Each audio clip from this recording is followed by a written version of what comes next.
আজকের খুব সহজে চা ছাঁকনির সাহায্যে কোনো রকম ঝামেলা ছাড়া ভারী ভারী মোটা কম্বল পরিষ্কার করে নিন এবং অল্প খরচের মধ্যে কমপক্ষে ৳1 খরচ হবে তো কীভাবে করবেন চলুন দেখে নেওয়া যাক। তো আপনি যে কোনো কারণবশত আগের বছরের কম্বলগুলো ধোয়া হয়নি, এখন তো শীত তো এসেই গিয়েছে, কখন কম্বল দেবে আর কখন গায়ে দেবে তাকে শুকিয়ে, তো এখন তেমন একটা রোদে দেখাও যায় না যদি আপনি ভিজে শুকায়। তো এটা যদি ড্রাই ক্লিনার দিতে যান তো কী হয়, অনেক টাকা নেবে ওরা।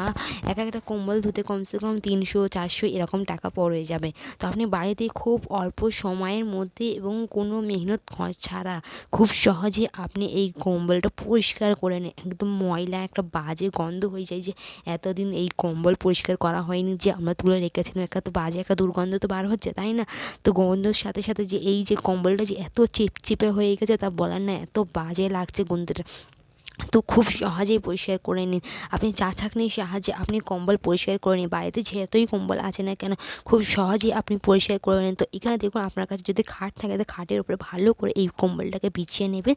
খাট না থাকে নিচেই একটা বিছানা বিছিয়ে তারপর কম্বলটাকে বিছাবে, যাতে এই আমাদের কম্বলটা না যেন নোংরা হয়। তো দেখুন আমি এখানে ভালো করে বিছিয়ে নিচ্ছি, ভালো করে বিছিয়ে নিতে হবে।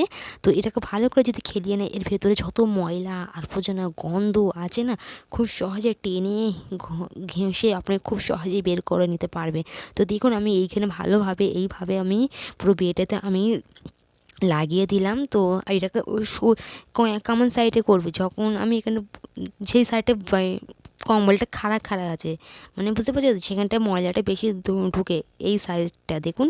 তো এইখানটায় করলে কী হয়, ময়লাটা ঢুকে খুব সহজে টেনে বার করা যায়, তো কোনো রকমের ধোয়া ঝামেলা ছাড়া। তো দেখুন এখানটায় ভালো করে দেখতে পাচ্ছি কত ময়লা চিটচিট করছে, এটাকে আমি খুব সহজেই পরিষ্কার করে দেখাবো। ভিডিওর সঙ্গে থাকবে, একটু স্কিপ করবেন না, অনেকটা ছোট ভিডিও, তো খুব সহজেই করে নিতে পারবেন। তো এখানে আমি চা ছাঁকনির সাহায্যে আমি করে দেখাবো।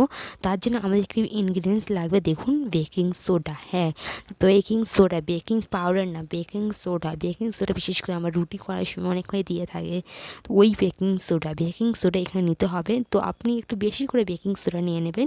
এই ছাঁকনিতে এইভাবে ছাঁকনির সাহায্যে চারিদিকে পুরো কম্বলেতে চারিদিকে লাগিয়ে নেবেন।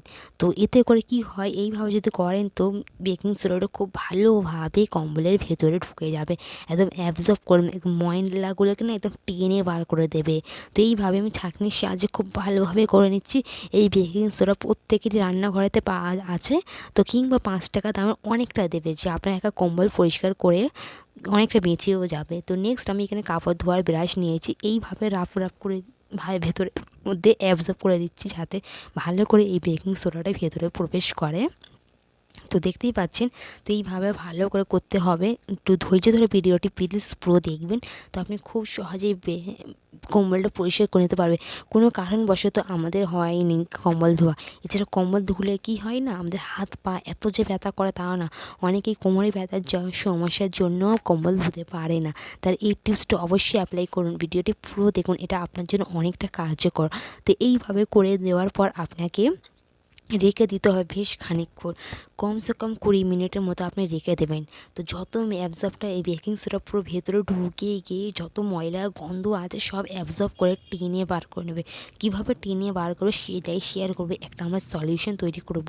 তো দেখে নেব, এইটা তখন আমি এইভাবে রেখে দেবো, এতে কোনো রকমের ঘষাঘষি করবে না, কম্বলটায় কোনো উল্টানো পাল্টানো করা যাবে, জাস্ট অমনি ওইভাবে ছেড়ে দিন।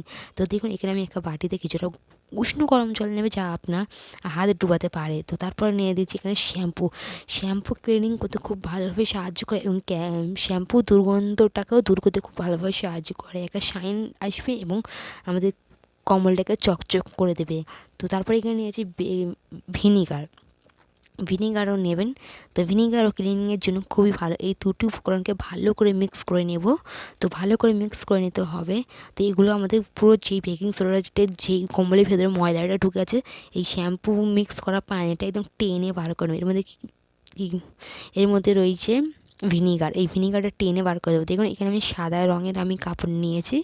তো এই সাদা রঙের কাপড়টা নিয়েছি, এতে করে কী হয় না, ময়লাটা খুব সহজে টেনে বার করে যায়। তারপরে এরকম হাতওয়ালা, মানে আপনি ধরতে পারবে ডাঙওয়ালা। তো আমি এই রকমের একটা ঢাকনা নিয়েছি, এইটা ভালো করে আমি কভার করে নেব, দেখতেই পাচ্ছেন। তো এইভাবে কভার করে নিতে হবে। তারপর এই রকম করে যাতে আপনি ভালো করে ধরতে পারেন। তো এরকমভাবে ধরলে কী হয়, আপনি অ্যাবজর্ব করে করে সব ময়লাগুলো টেনে বার করে নেবেন। চলুন কীভাবে করবে দেখিয়ে দিই সেটা। তো খুব সহজেই করে নিতে পারবে, একটু সময় নিয়ে আপনাকে করতে হবে। তো এইভাবে দেখতেই পাচ্ছি একেবারে কেমন অ্যাবজর্ব হচ্ছে, কেমন ঝকঝক চকচক করছে। এইভাবে আপনি করে নেবেন। তো এইভাবে আমি সমস্ত কম্বলটাকে করে নিতে হবে। তো একটু ভালো করে কাপড়টা নিংড়ে নেওয়ার পর একটু ভিজা ভাব মতো রাখবে, তারপরে এটাকে আপনি করবেন। দেখুন কতটা সুন্দরভাবে পরিষ্কার হচ্ছে।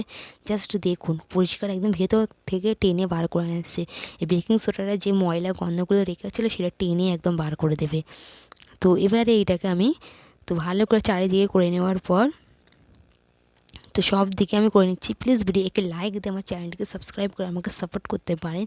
আমি এই ধরনের নিত্য নতুন ভিডিও রোজই নিয়ে আসি আপনাদের জন্য। আপনাদের কাজকে তো এত সহজ করে দেয় তা বলার না। আপনার কাজ একদম সেকেন্ডেও হয়ে আসবে। কিছু টিপস এবং কৌশল জানা থাকলে আমার সংসারের কাজগুলোকে খুব সহজেই করে নিতে পারে, তেমনই কিছু টিপস আনি। তো দেখুন এখানে ময়লাটাও দেখতে পাচ্ছেন।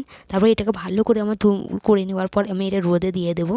তো শুকাতে, যেহেতু এটা ভিজা ভিজা ভাব আছে তো আমি এটা রোদে দিয়েছি। এর কিনারাগুলোতেও খুব ভালোভাবে করবো, কারণ ওইখানেও প্রচুর ময়লা জমে, ওইখানে করতে হবে। তারপরে এটাকে আমি রোদে দিয়ে শুকাতে দেবো। আর যত বেকিং সোডাগুলো অ্যাবজর্ব আছে ওগুলো সব ঝরে পড়ে যাবে।